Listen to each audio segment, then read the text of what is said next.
오늘 이 시간 여러분과 제가 함께 나눌 하나님 말씀은 히브리서 11장 13절부터 16절까지 있는 말씀입니다.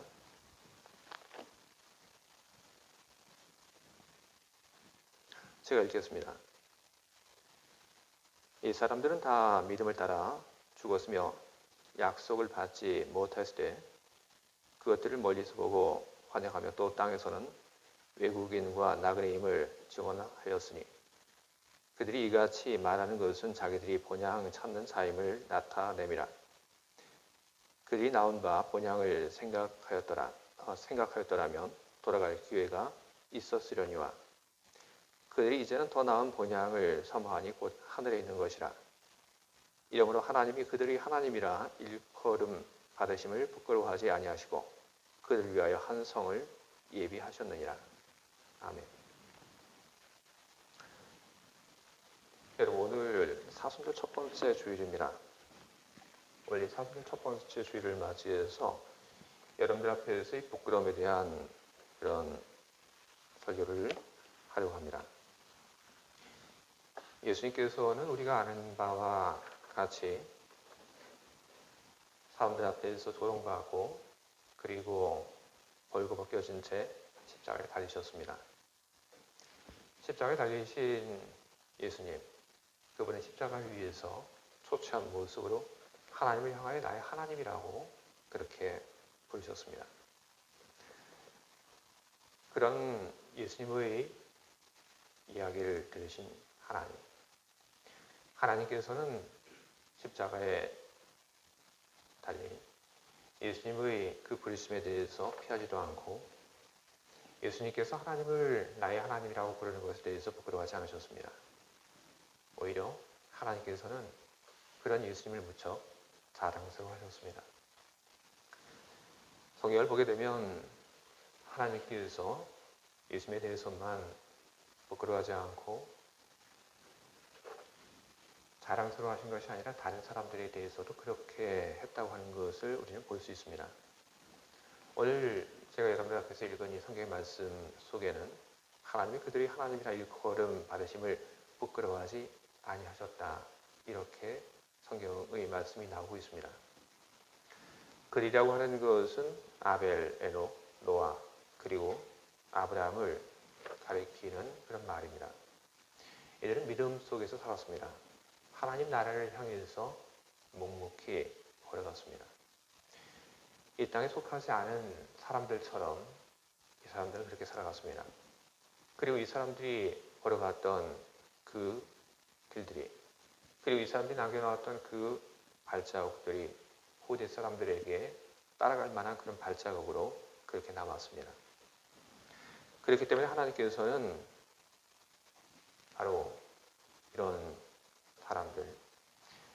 사람들에 대해서, 이런 사람들이 하나님이라고 하는 그런 이야기가 나와도 전혀 부끄러워하지 않으셨습니다. 히브리서를 쓴 사람은 아벨, 에녹, 노아 그리고 아브라함, 이 사람들을 이야기하며 이 사람들이 바로 하나님, 나의 하나님이라고 그렇게 불러도 하나님께서는 이 사람들의 그 부르심에 대해서 전혀 하나님 부끄러워하지 않았다, 그런 이야기를 남기고 있는데, 히브리서를 쓴 사람이 이런 이야기를 하고 있는 것은 단지 우리가 지금 이야기한 이 믿음의 사람들을 높이기 위한 그런 목적에서 이런 이야기들을 하고 있는 것만은 아닙니다. 이 말로써 부끄러움에 대해서 함께 생각해 보자는 그런 뜻으로 이 이야기들을 하고 있는 것입니다. 하나님이 아벨의 하나님, 에녹의 하나님, 그리고 노아의 하나님, 아브라함의 하나님, 이렇게 불려줬을 때 그 하나님께서는 그것을 부끄러워하지 않았다. 그렇다면 생각해보자.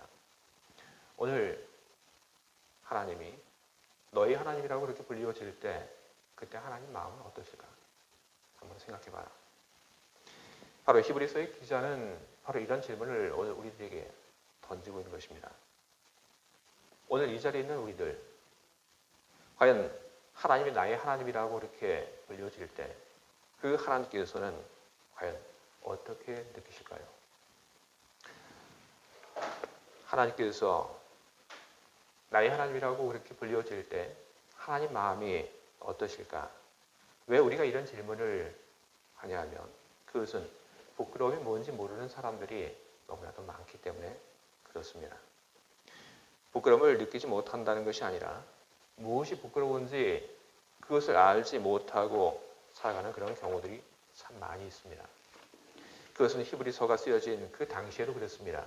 그렇기 때문에 부끄러움이 무엇인지, 믿음을 가진 사람들이 무엇을 부끄러워해야 하는지 그 이야기를 히브리서의 기자는 오늘 우리들에게 해주고 싶었던 것입니다. 중국의 이야기 중에 송나라 때 왕광원이라고 하는 그런 사람 이야기가 있습니다. 이 사람이 재주가 무척 뛰어났다고 합니다. 그런데 이 사람이 재주만 뛰어난 것이 아니라 출세력도 무척 강했습니다. 그래서 이 사람이 이 진사가 된 다음에도 더 높은 그런 자리로 올라가기 위해서 위에 사람들에게 온갖 아첨을 다 떨었습니다. 그런 중에 어떤 이 고관이 수작한 그 시를 보면서 그 앞에 가서 아첨을 떱니다. 뭐라고 얘기를 하냐면 이 태백도 감히 미치지 못할 이 신운이 감도는 그런 시입니다. 그렇게 이야기를 했습니다. 그 이야기를 들으니 고관이 채찍을 가지고 무슨 얘기를 하냐면 그냥 밑도 끝도 없이 내가 자네를 좀 때리고 싶다 이렇게 얘기를 합니다. 그래서 이 광원이라고 하는 사람이 얼굴 하나 변하지 않고 대답을 합니다. 대감의 매라면 기꺼이 맞겠습니다. 이 장난으로 이 채찍을 드는 줄 알았는데 이 채찍을 드는 사람이 정말로 그 채찍을 가지고 광원이라고 하는 사람을 때렸습니다. 그런데도 이 광원이라고 하는 사람은 필연 내색 하나도 하지 않고 그 채찍을 맞았습니다. 그래서 후대에 이 일을 가지고 사람들이 하는 얘기가 이 광원의 얼굴 가죽은 쇠를 10장 겹쳐놓은 갑과 같다. 그렇게 얘기를 했습니다. 털몇이라고 하는 말이 바로 여기서 나온 것입니다. 광원이라고 하는 그 사람은 아첨하는 것을 부끄러움으로 여기지 않았습니다. 광원이라고 하는 그 사람은 채찍에 맞는 것을 부끄러워하지 않았습니다. 오히려 이 사람에게 있어서 부끄러운 것은 무엇이냐 하면 출세하지 못하는 것이 부끄러운 이유였습니다. 낮은 자리에 있는 것. 바로 그것이 이 사람에게는 그 무엇보다도 창피하고 부끄러운 일이었던 것입니다. 이 광원이라고 하는 사람처럼 세상 속에는 부끄러워해야 할 것을 부끄러워하지 않고 부끄러워하지 말아야 할 것을 부끄러워하는 그런 사람들이 있습니다. 아담과 하와가 죄를 지었을 때 그들은 최소한 무엇이 부끄러운 줄 알았고 그리고 부끄러움을 느꼈기에 그들은 숨었습니다. 하지만 죄를 짓고도 부끄러워하지 않았던 가인이라고 하는 사람이 있습니다. 동생을 살해한 후에 그는 전혀 부끄러움을 알지 못했습니다. 그는 하나님 앞에서 부끄러움을 느끼지 못하고 그는 내가 뭘 잘못했습니까? 하며 자기가 지은 죄에 대해서 그는 은폐하려고 했습니다. 그중 가인처럼 부끄러운 것을 느끼지 못하며 사는 사람들이 얼마나 많은지 우리는 생각하지 않을 수 없습니다. 부끄러움을 느끼는 인간, 그 인간에 대해서는 하나님의 용서의 가능성이 있습니다. 그리고 부끄러움을 느끼는 그 인간은 앞으로 더 나아질 그런 여지가 있습니다. 하지만 부끄러움을 느끼지 못하는 인간은 그렇지 않습니다. 오늘 히브리서를 쓴 사람, 바로 그 사람은 부끄러움을 느끼지 못하는 사람들에게 부끄러움을 가르치려고 하고 있는 것입니다. 부끄러움을 알아야지 사람이 달라집니다. 그것은 에스라서에 있는 그런 이야기를 통해서도 우리는 확인할 수 있습니다. 에스라 9장 6절을 보게 되면 에스라가 한 말이 기록되어 있습니다. 제가 공동번역으로 여러분들 앞에서 에스라가 당시 한 이야기를 제가 읽도록 하겠습니다. 나의 하나님, 부끄럽고 송구스러워서 하나님 앞에서 감히 얼굴을 들 수가 없습니다. 우리의 죄악은 키를 넘었고 우리의 허물은 하늘에 닿았습니다. 에스라는 하나님 앞에서 부끄러움을 느끼며 이런 기도를 드렸습니다. 그것은 일찍이 하나님께서 히브리인들에게 이방 신들을 섬기는 이방 사람들과 결혼하는 것을 금지시켰는데, 그런데 히브리인들이 그것을 너무나도 가볍게 여긴 탓입니다. 그래서 히브리인들은 이방신을 섬기는 사람들과 결혼하는 것이 아무렇지도 않은 것처럼 생각하고 그렇게 결혼을 했습니다. 그리고 그런 결혼을 하지 않더라도 그것을 바라보는 그 시선들이 그냥 아무렇지도 않았습니다. 이방의 사람들과 결혼한 사람, 그것을 보면서도 그것이 잘못됐다고 지적하는 사람이 없었고, 오히려 뭐 그럴 수도 있지, 괜찮지, 그렇게 이야기하는 것이 당시 모습이었던 것입니다.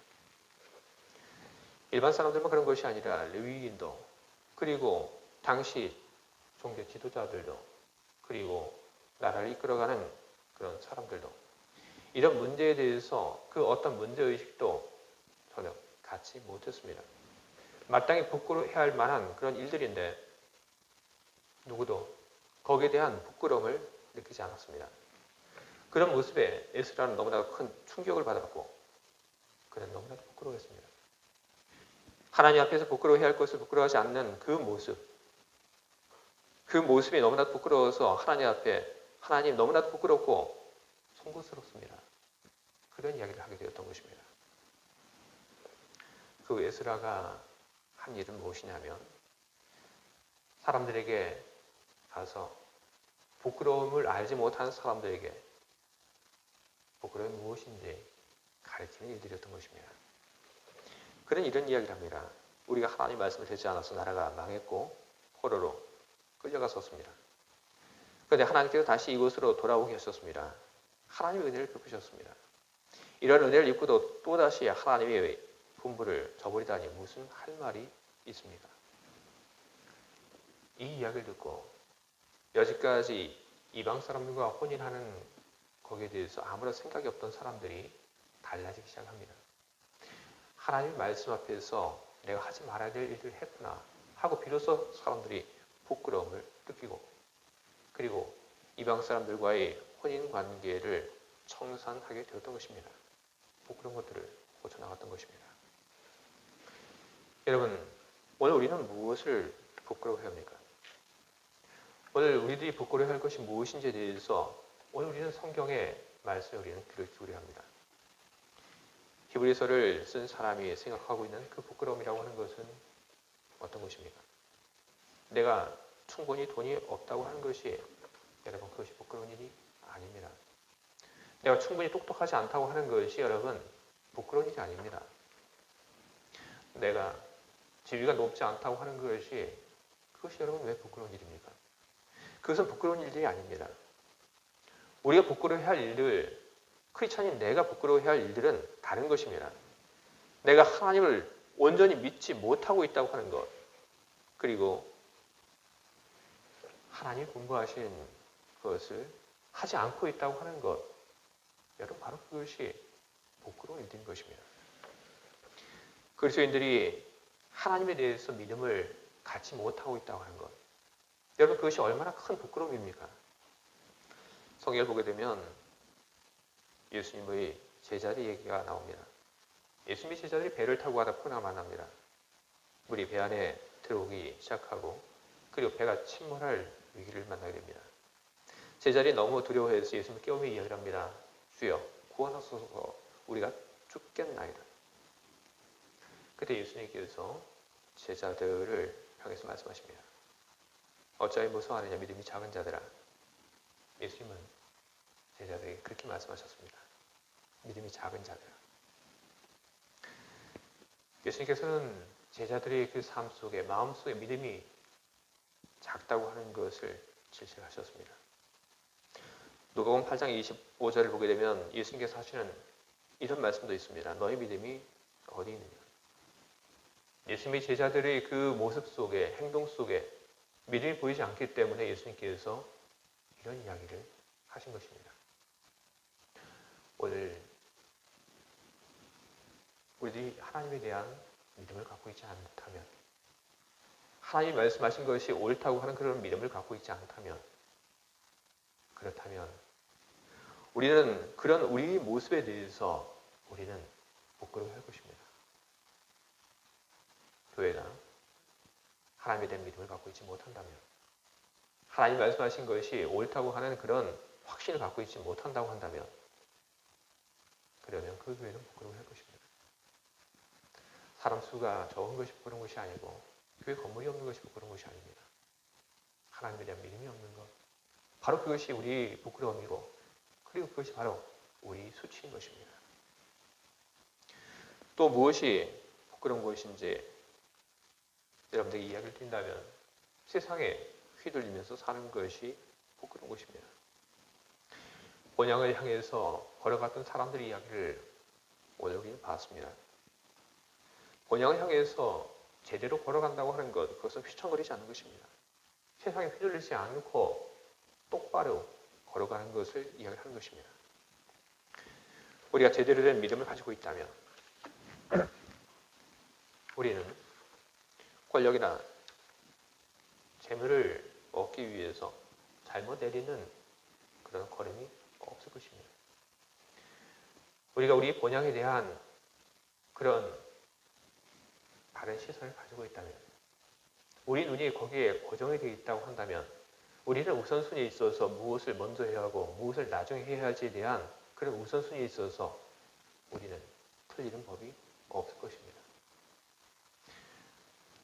우리들이 하나님의 말씀, 하나님의 나라에 대한 제1순위를 두지 못하고 살아가고 있다면, 하나님의 말씀, 하나님의 나라, 바로 이런 것이 우리의 삶 속에 2순위, 3순위가 되고 있다고 한다면, 여러분 그것은 한 사람의 부끄러움인 것입니다.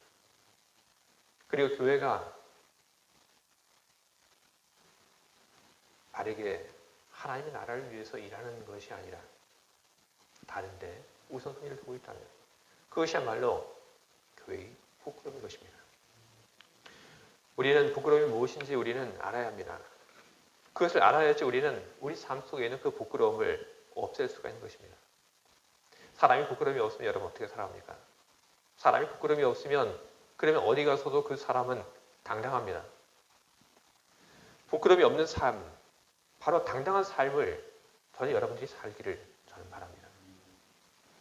부끄러움이 없는 삶, 매일매일의 삶 속에 우리가 어디 있든지 간에, 그리고 어떤 사람 앞에 우리들이 서 있든지 간에 당당한 그런 삶을 살려면 우리는 우리 자신들을 되돌아보는 그런 시간들을 가져야 하는 것입니다. 우리는 매일매일 내가 어떻게 살아왔는지에 대한 우리 삶의 흔적들을 우리는 보아야 합니다. 내가 어떻게 살아왔는지, 여러분 그것은 1년에 한 번, 두 번만 하면 되는 것이 아닙니다.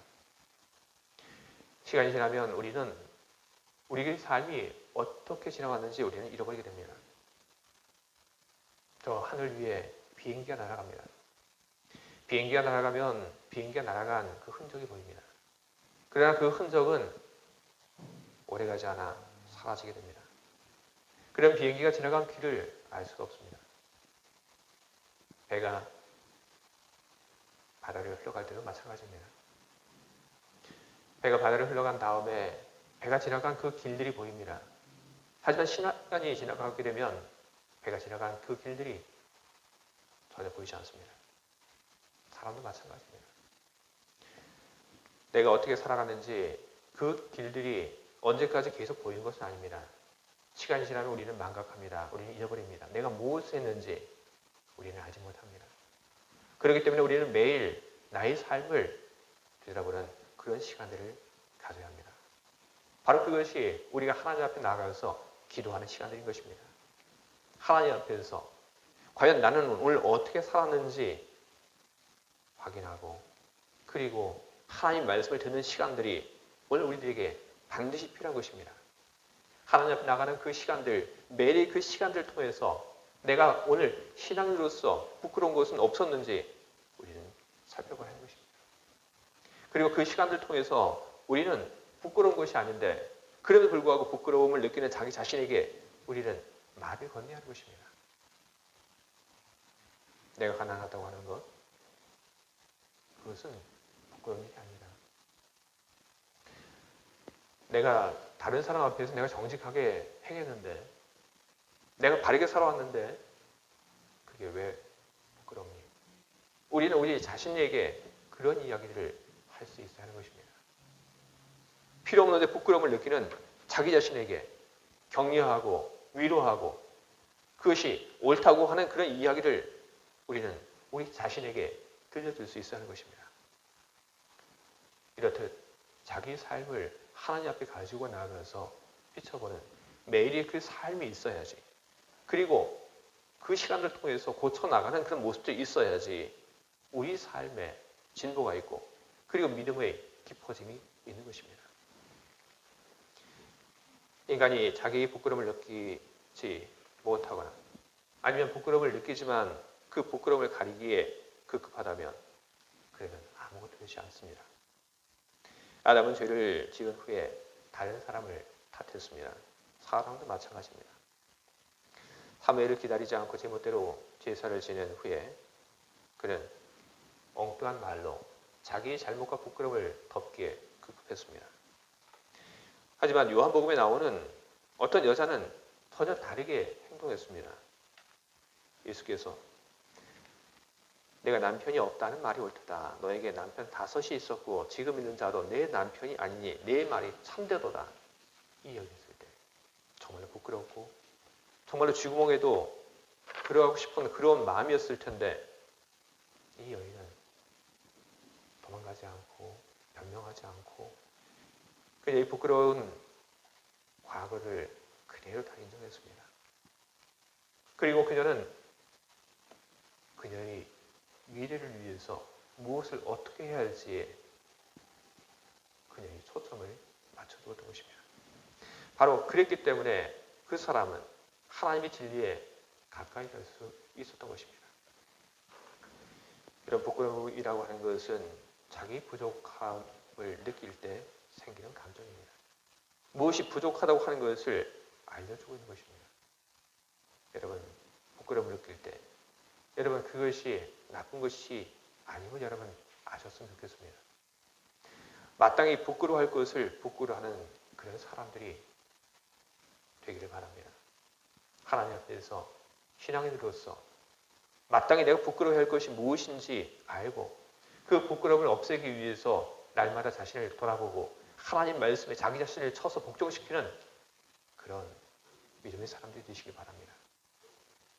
그래서 하나님께서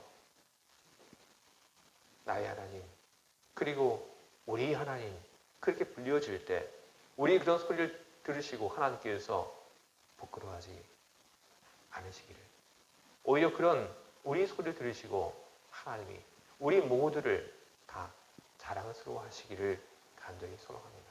함께 기도하겠습니다.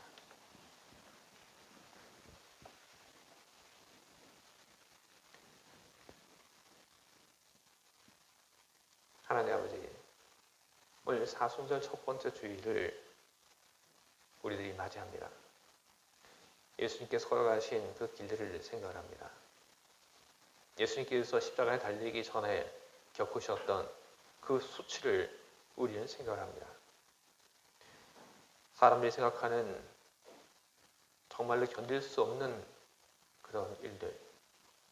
하지만 예수님께서는 그런 것을 피하지 않으셨고 그것을 부끄러워하지 않으셨고 예수님께서는 그 모든 것을 다 받아들이셨습니다. 예수님의 그런 모습 속에서 그리고 그런 예수님을 인정하는 하나님 모습 속에서 우리는 부끄러움에 대해서 우리는 생각을 하게 됩니다. 우리는 부끄러움을 당하지 않기 위해서 우리는 행동합니다. 그러나 그렇게 행동하는 우리의 삶 속에 혹시 부끄러움의 그 기준이 잘못된 것은 아닌가 그런 생각을 해보게 됩니다. 하나님 마땅히 우리들이 부끄러워할 것을 부끄러워해야 하는 그런 사람들이 되게 하여 주시옵소서. 하나님에 대한 믿음이 없는 것을 부끄러워하는 사람이 되게 하여 주시옵소서. 하나님 말씀을 듣고 그 말씀을 따라 살지 못하는 것을 부끄러워하며 그것을 수치로 여기는 그런 마음을 가진 사람들이 되게 하여 주시옵소서. 그리고 그 마음을 가지고 날마다 하나님 앞에 나아가서 부끄러움을 덜어내기 위해서 애쓰고 하나님 말씀에 자기 자신을 쳐서 복종시키며 하나님 앞에 조금이라도 덜 부끄러운 모습으로 나가기 위해서 애쓰는 우리들에게 주님 성령으로 이끌어 주시옵소서. 예수 그리스도 이름으로 기도합니다.